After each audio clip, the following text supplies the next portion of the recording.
Le gouvernement a présenté un document à la Banque mondiale. Il semble que cela n'a pas trouvé l'agrément de la Banque mondiale. Qu'est-ce qui s'est réellement passé? Le gouvernement n'a rien fait de bon. C'est une preuve de leur incapacité. La chose la plus facile qu'ils ont tenté, c'est de dire nous allons mettre tous les biens, toutes les terres du Sénégal au nom du gouvernement, au nom de l'État. Mais ça, c'est facile. Ce n'est pas de la réforme foncière, ça. Actuellement, l'État immatricule chaque terre. L'État immatricule beaucoup de terres à son nom. Et ils disent nous allons immatriculer toutes nos terres à nos noms et nous allons donner aux investisseurs. C'est ça une réforme foncière. Mais la Banque mondiale a dit si vous faites ça, le Sénégal va se révolter. Vous allez prendre tous les villages d'un département, vous les mettez au nom du Sénégal. Mais le Sénégal va se révolter, les investisseurs vont être tués, comme l'a fait Dangote et autres. Nous, on n'est pas d'accord. Et c'est la Banque mondiale qui a pris l'initiative de venir me voir, de me dire tenez, il faut refaire tout ça. Et nous sommes capables de le faire.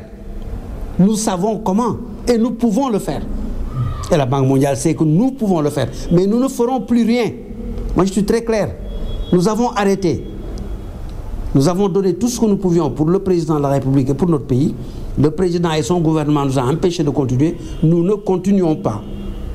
Je voudrais en face du peuple sénégalais que le peuple sénégalais sache que nous ne sommes responsables de rien. Nous avons tout fait ce qui est le mieux possible et que c'est le gouvernement qui nous empêche de continuer. Et donc nous arrêtons. On sait que la terre, c'est une question de souveraineté, une question historique, tenant compte des réalités culturelles de chaque zone. Est-ce que vous pensez que cet état de fait a été pris en compte dans les conclusions du gouvernement? Le gouvernement n'a pas fait de conclusion. Le gouvernement a dit qu'il va être propriétaire de tout le Sénégal. Et l'administration fait ce qu'elle veut. Ce n'est pas des conclusions, ce n'est pas de la réforme, c'est de l'accaparement, c'est de la spoliation des terres de notre peuple. Et même la Banque mondiale, dont les investisseurs devaient être bénéficiaires, ont dit non, nous ne voulons pas de ça. Si vous nous donnez ça, on va s'entretuer au Sénégal. Alors donc c'est le signe le plus patent de l'échec d'un État ou d'une administration.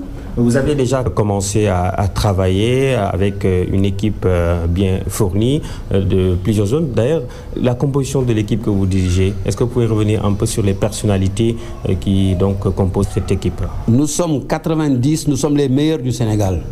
Voilà la composition. Les 90 meilleurs du Sénégal dans ce domaine constituent la Commission nationale de réforme foncière.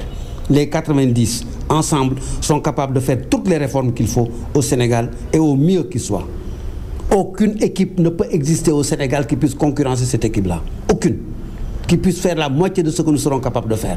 Aussi bien sur le plan idéologique que sur le plan technique, que sur le plan juridique pur. Je parle d'équipe, je ne parle pas de moi, mais je suis le chef d'équipe. L'ancien président de la République, Abdoulaye Wade, avait sorti un décret donnant des titres fonciers à 20 000 propriétaires de maisons. Ce décret semble ne pas être appliqué dans les normes selon vous. Quelle est votre lecture là-dessus? Mais il y aura plus de 200 000, pas 20 000. La loi Abdoulaye Wade que j'ai contribué à faire adopter. Parce que je veux préciser qu'Abdoulaye Wade voulait vendre les titres fonciers. C'est grâce à mon combat, je dis mon combat, qu'il a dit qu'on ne vend pas les titres fonciers, on les donne gratuitement. Mais actuellement, le système Macky Sall qui a été signé par Macky Sall est de dire que le ministre des Finances va récupérer tout ça et être celui qui donne. J'ai dit non, il n'est pas question. C'est la loi qui a déjà donné. Le ministre des Finances n'a rien à y voir. Et le président de la République Macky Sall a fini par accepter ce que j'ai dit. Et le directeur général des impôts et domaines, qui est devenu aujourd'hui le ministre des Finances, qui l'a accepté, qui a co-présidé avec moi une réunion et nous avons fait ensemble un nouveau décret pour que chaque Sénégalais, là où il habite, puisse tendre la main et prendre là-bas son titre foncier, sans être obligé de courir après un ministre des Finances pendant 3 ans. Mais ce nouveau décret n'est pas encore signé par le président Macky Sall. Et le directeur général des impôts et domaines qui l'a fait avec moi est devenu ministre des Finances. Alors, je vais savoir maintenant s'il va mettre son pouvoir de ministre des Finances au-dessus des intérêts de tous les Sénégalais. Voilà la question que je pose aujourd'hui à Amadou Ba. Est-ce que M. Amadou Ba va mettre son pouvoir de ministre des Finances pour être celui qui donne les maisons au-dessus du droit du peuple sénégalais? Droit du peuple sénégalais qu'il a accepté avec moi il y a 1 mois et dont nous avons fait ensemble le nouveau décret. C'est un défi qui lui est lancé entre son pouvoir, lui, et le pouvoir du peuple, entre son pouvoir personnel sur chaque maison et la liberté de toutes les maisons du Sénégal et de tous les Sénégalais, du directeur général des impôts qui a accepté ce que j'ai fait, il est devenu ministre des Finances.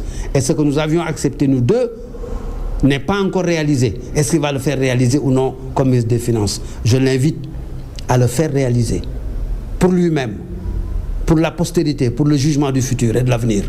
Je l'invite à faire en sorte que le président de la République signe le plus vite possible ce décret qui libère le peuple sénégalais. Après cela, quel est l'avenir de la Commission nationale de réforme foncière? Il n'a plus d'avenir depuis que Madame le ministre de la Justice a installé sa commission et qu'elle est devenue Premier ministre. Je souhaite au président Macky Sall, à son Premier ministre, à son nouveau ministre de la Justice, qu'ils aient assez de compétences, d'abnégation, de sacrifice pour réussir ce qu'ils ne pourront pas réussir. Voilà, Maître Doudou Ndoye, je vous remercie. Je rappelle que vous êtes le président de la Commission nationale de réforme foncière.